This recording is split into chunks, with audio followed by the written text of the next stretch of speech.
What's up guys, welcome back to our channel. Today in this video I'm going to show you guys how to get Grammarly to write an essay. So let's get started guys.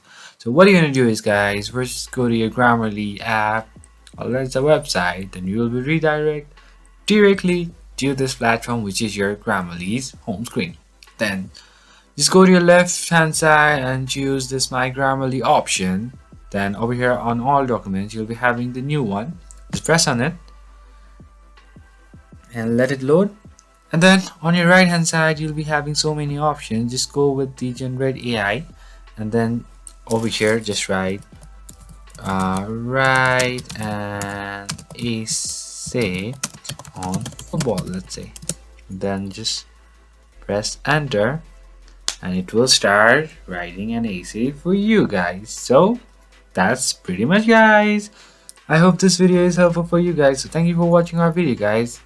If you like our video, please leave a like and do not forget to subscribe our channel, and also hit the bell icon so you never miss an update from us, and also comment for more reviews and more contents like this.